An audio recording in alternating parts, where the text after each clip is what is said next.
If you like what you see in the video content, please hit the like button and subscribe to the Cobra49 channel. Thank you. Alright, we're going to review the Canik TP9 Elite, and this is a special or limited edition silver Damascus finish. I got this on a clearance sale at Palmetto State Armory. The gun has an MSRP close to $500. It's different.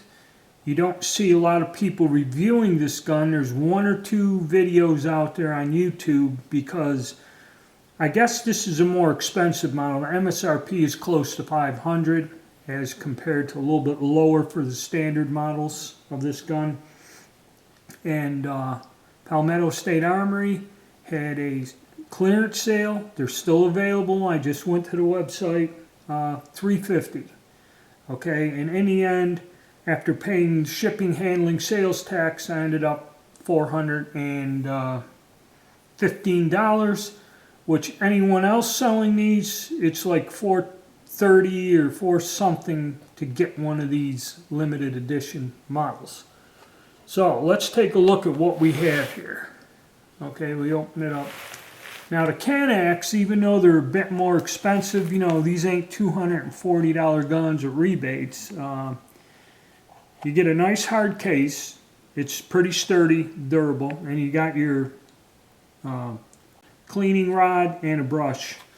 And then in this center thing that kind of goes in like that, it doesn't quite stay there, but on the back of this is a pouch with your manual,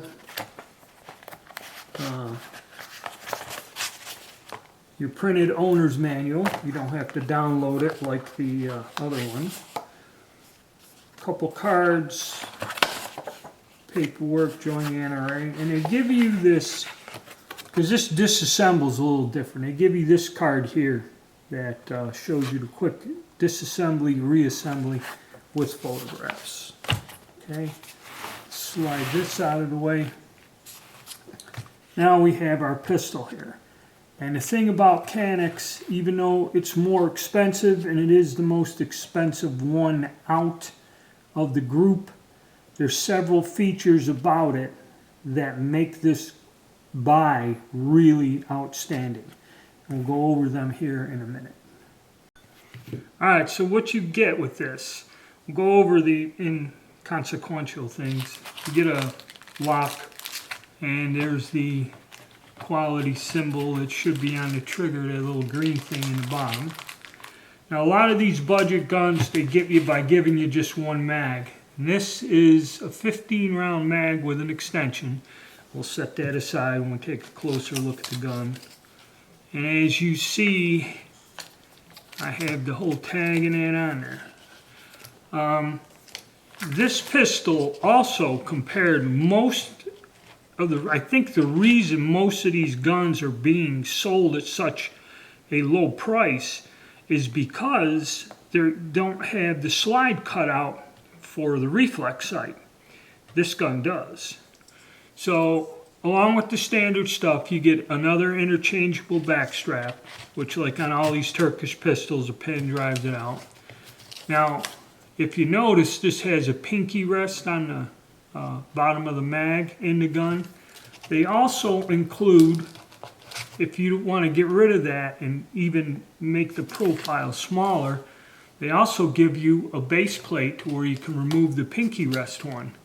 Where most of the other guns come with the flat base plate and you got to buy the pinky rest as an extra option or an add-on.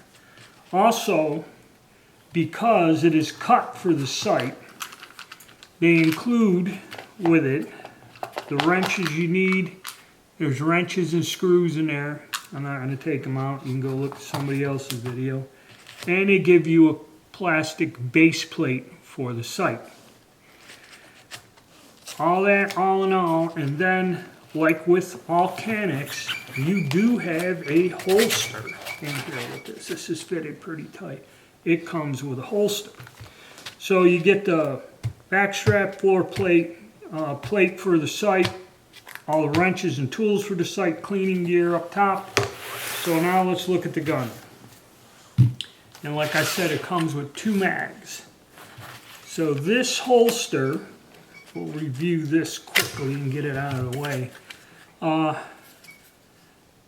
You know, Canik does give you a holster, which is, you know, that's at least, say, $40, $50, I don't know what something like this would cost. You know, paddle holster. But this one here is this design where you got the 2 clips. So this is set up, you clip it, it's on the outside of your belt. And I think I read somewhere this is reversible so it can be inside the waistband. But we're going to set this aside and I'm going to do a separate video trying this holster out in 2 different ways, and that'll be in a different video. So now, let's look at the gun itself. It's still in the wrap here. Okay, and it reads TP9 Elite SC 12 round mag and an extra 15 rounder. 3.5 inch barrel. Dot sights Damascus. And basically, so we'll take that off. So, you also have a loaded chamber flag in there. And if this is anything like the full-size version, you're really going to like this pistol. So, first off, magazine-wise, what do we get? We have a mag with the pinky rest. This is your 12-rounder. And that flat plate can go over this and make the gun even more concealable, or level this out to where you take that little protrusion off. Now it also comes with the 15 round with the extension.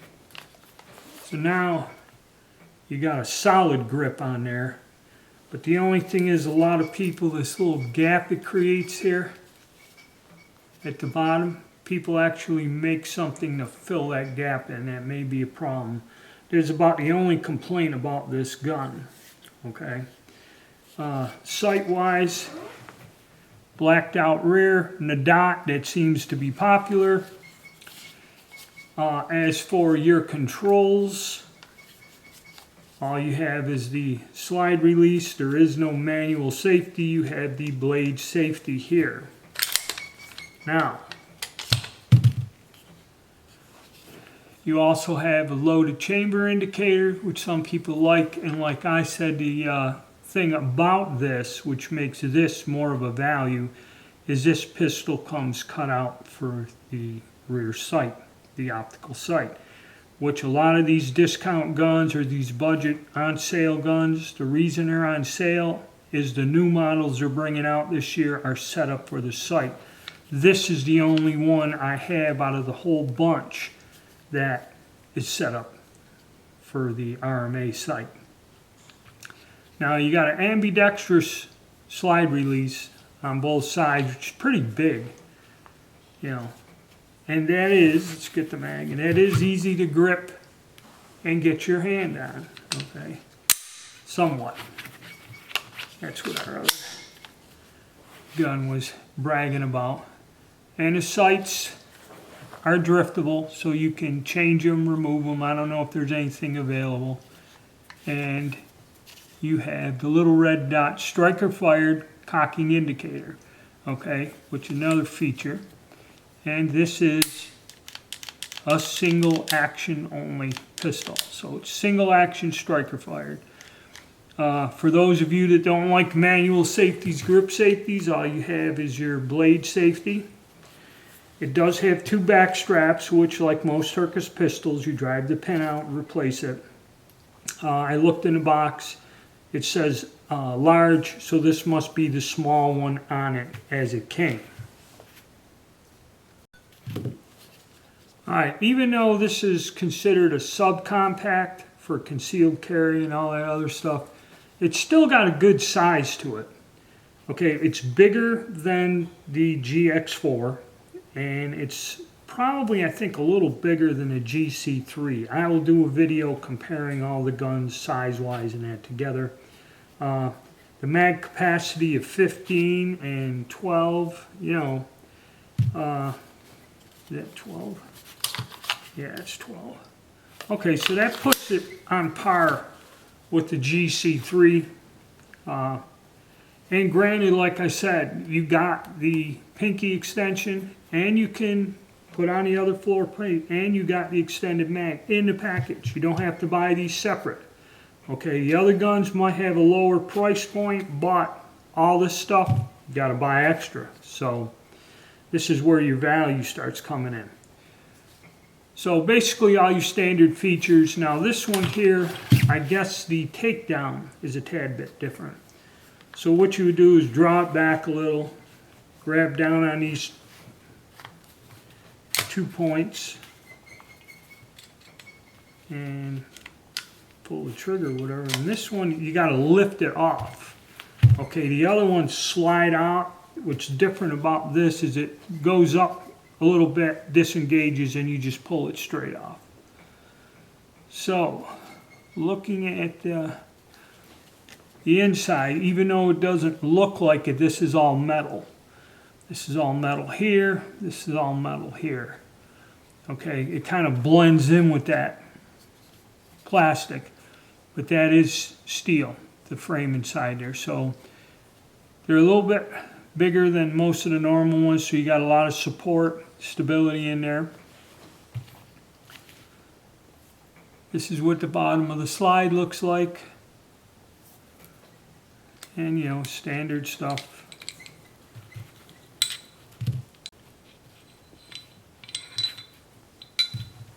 There's your barrel. There's a look at your slide. All metal. Really nice. And again, a little bit different than the other designs. Reassembling it is fairly simple.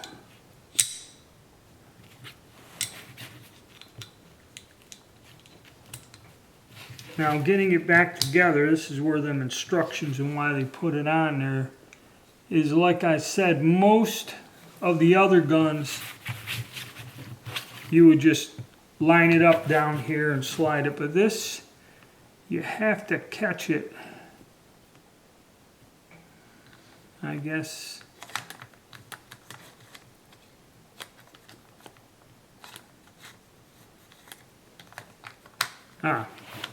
Okay, about right here. You just place it down, it lines up, and then give it a yank back, and there you go.